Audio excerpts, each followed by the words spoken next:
For U.S. Air Force Captain Eddie Sweeney, the decision to join the military was never a simple one. From the day he was first deployed in September of 2009, Sweeney felt forced to hide an essential part of his identity to his colleagues, the fact that he was gay. Finally, after 4 years of stress and caution, the end of Don't Ask, Don't Tell marks the end of a daily struggle for the captain.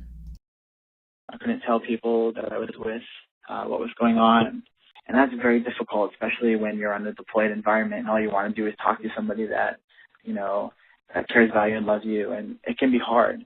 And it's very difficult to, in a way, lie to your colleagues who you trust and depend on every day about what you're doing when you don't feel like you're doing anything wrong. It sounds very simple, but at the end of the day, that's what life is about. There is evidence that Don't Ask, Don't Tell also has an effect on the performance of gay servicemen, according to Benjamin Everly, a doctoral student at the UCLA School of Management, who recently concluded a study related to Don't Ask, Don't Tell. There has been some previous research that shows that when individuals, whether they're gay or they're straight, are forced to conceal their sexual orientation, that they suffer cognitive depletion, and so they aren't able to perform as well. Don't Ask, Don't Tell, enacted in late 1993, lifted a previous ban on gay service members in the military and allowed them to serve, albeit not openly. After years of political battles and more than 14,000 discharges under Don't Ask, Don't Tell, the Pentagon officially repealed the 18-year-old policy on September 20th, 2011, enabling gays to serve openly and without reprisal in the military. The arduous process of repealing Don't Ask, Don't Tell has been a deeply personal one for Sweeney. Last year, when we were waiting for the bill to be brought up in front of the Senate, it came up, I think, 3 times total before it actually passed. And each time it was very emotional just to see, the first 2 times it failed and finally the 3rd time it passed. It's very moving. The end of Don't Ask, Don't Tell signifies greater job security and the elimination of the fear of retribution that was instilled in many gay service members. They don't have to worry about, A, lying to their colleagues that they respect, and B, if you're in a position of authority, if you have to make a really difficult decision, worrying about retribution in terms of somebody trying to retaliate against you because they think you're gay or you might be gay, and you've disciplined them in some way. The conservative nature of the military has concerned some critics evaluating the implications of the repeal. The military by nature is very conservative in the sense that it's very bound by tradition, and the fact that we're sort of moving past that and allowing, male to male and female to female will be different for some people. That will change people's ideas and perspectives on what is, what was previously considered normal, if you will. In a last-minute push the week of the repeal deadline, Congressman Representative Bud McKeon and Representative Joe Wilson argued that the policies and regulations necessary for the transition away from Don't Ask, Don't Tell were not yet final. Yet, despite the controversy the policy caused in Washington, Sweeney believes that the repeal of Don't Ask, Don't Tell will not be a cause of significant unrest in the military. One of the things that we are brought up to understand is integrity first, at least in the Air Force. I think it will be a non-issue for the military. Most people that I've encountered, they're professionals first and they'll do their job. But I think that people in the military are used to changes very abruptly. And I think that we're all professionals and we can handle it very well. Sweeney says he does not expect a demonstrable increase in violence against gay service members. Overall, it will be better for both the military at large and for the individuals who have had to endure under the policy, just because it takes an extra level of stress off of them.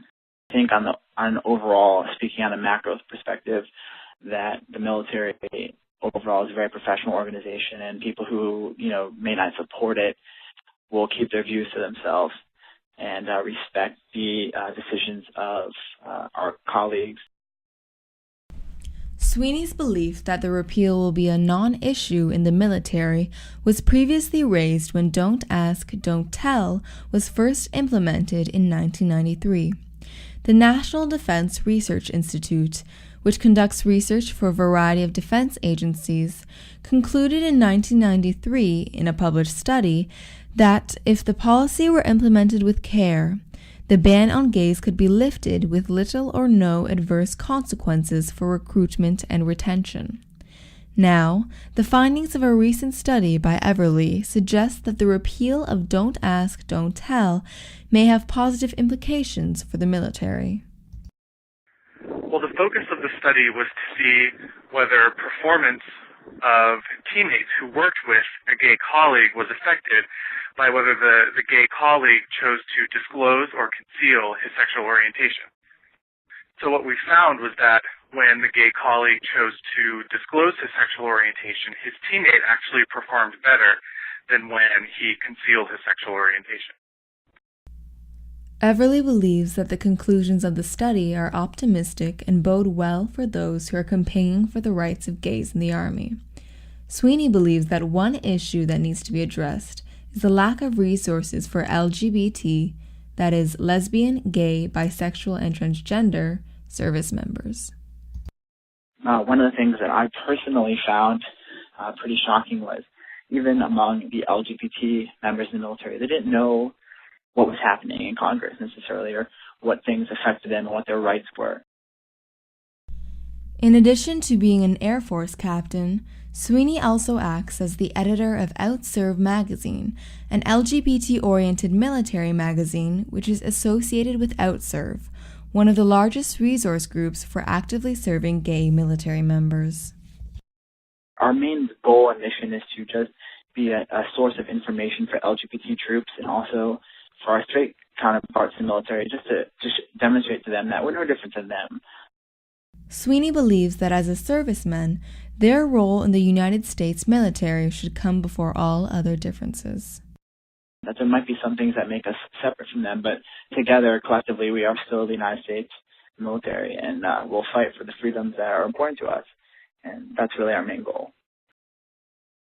Although the fight to repeal Don't Ask, Don't Tell is over, according to Sweeney, there are many more battles to fight before he is equal with his straight counterparts, especially since same-sex partners of gay service members are still unable to receive most of the extensive benefits that are provided to straight service members and their families. We stand on the shoulders of giants, the people that have come before us and who have served, have gotten kicked out of the military and had no recognition whatsoever of their service because they were gay. And this is not something that is over by any means in terms of getting full equality, or that, was accomplished by myself or, the people of OutServe alone. We have worked on what people before us have done. So we're very humbled by their efforts, and we'll continue to push those efforts forward for equality.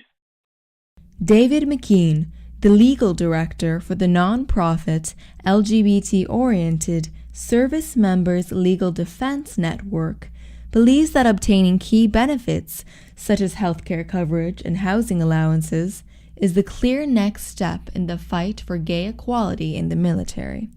Significant opposition to the repeal has dwindled, and the transition from Don't Ask, Don't Tell appears to be a quiet and peaceful affair, with no widely reported acts of unrest in the military. I am Yuan Qu.